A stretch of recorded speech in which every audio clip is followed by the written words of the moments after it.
بسم اللہ الرحمن الرحیم۔ حضرت مولانا محمد عمر پالن پوری نے ایک ڈاکٹر کو ڈاکٹری طور پر عذاب قبر سمجھایا۔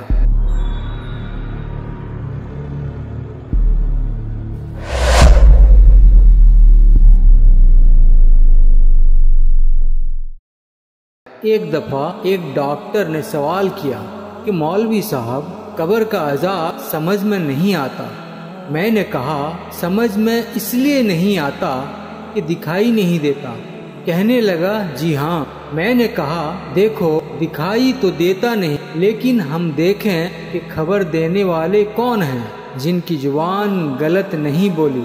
یہ خبر دینے والے ہیں اور خبر اللہ کی طرف سے ہے، اس لیے ہم اپنے دیکھنے کا انتظار نہیں کریں گے۔ دیکھیے، دنیا میں بہت سی ایسی چیزیں ہیں کہ جو انسان کو دکھائی نہیں دیتی، لیکن پھر بھی یہ انسان اسے مانتا ہے۔ مادی لائن کے اندر بھی انسان غذا کھاتا ہے تو پیٹ میں جا کر کئی لائنوں میں وہ غذا تبدیل ہو جاتی ہے۔ اس کا ایک حصہ شکر بنتا ہے جسے شوگر کہتے ہیں، کاربوہائیڈریٹ کہتے ہیں۔ ایک حصہ اس کا نمک بنتا ہے جسے سالٹ کہتے ہیں۔ ایک حصہ اس کا لوہا بنتا ہے جسے آئرن کہتے ہیں۔ ایک حصہ اس کا چونا بنتا ہے جسے کیلشیم کہتے ہیں۔ اس کا گھٹنا اور بڑھنا بیماری ہے اور اس کا معمول کے مطابق ہونا تندرستی ہے۔ اس سے کوئی انکار نہیں کر سکتا۔ ہر انسان کے بدن، بلکہ ہر جاندار کے بدن میں موجود ہوتا ہے۔ ڈاکٹر صاحب نے اس کی تصدیق کی۔ اب میں نے کہا جناب، اس وقت بیٹھے بیٹھے بدن سے 2 تولہ چونا، 2 تولہ شکر اور 2 تولہ نمک اور 1 سریا لوہے کا نکال کر دکھائیں۔ ابھی بیٹھے بیٹھے نکال کر دکھائیں۔ اب وہ ڈاکٹر صاحب چکر میں آ گئے۔ کہا کہ مولوی صاحب، یہ تو مشکل ہے، ناممکن تو نہیں لیکن مشکل ہے۔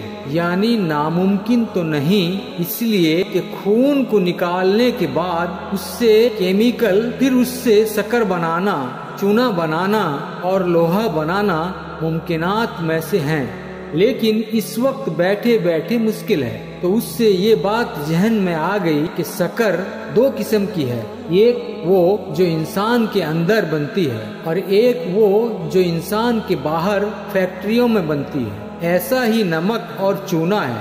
لوہا بھی 2 قسم کا ہو گیا، ایک انسان کے اندر اور ایک قسم انسان کے باہر فیکٹریوں اور کارخانوں کے اندر بنتا ہے۔ اب باہر جو فیکٹری کارخانہ کے اندر بنتا ہے وہ تو دکھایا جا سکتا ہے، لیکن اس انسان کے اندر جو بنتا ہے وہ دکھایا نہیں جا سکتا۔ انسان کے اندر بننے والی شکر دکھائی نہیں جا سکتی اور انسان کے باہر بننے والی شکر فیکٹریوں اور کارخانوں میں دکھائی جا سکتی ہے۔ بالکل اسی طرح انگارے، باغیچے، سانپ، بچھو، ایک تو وہ ہیں جو مرنے سے پہلے اس عالم میں ہوتے ہیں اور انسان کو دکھائی دیتے ہیں، اور ایک وہ انگارے، باغیچے، سانپ، بچھو ہیں جو مرنے کے بعد عالم برزخ میں ہوتے ہیں۔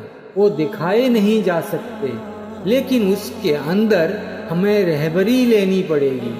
انبیاء کرام علیہ الصلوۃ والسلام کی اور سارے نبیوں کے امام حضرت محمد صلی اللہ علیہ وسلم کی، وہ ہمیں بتائیں گے کون سے اعمال پر قبر کے اندر کیا سزا ہوگی اور کون سے اعمال پر قبر کے اندر اللہ کی رحمت برسے گی۔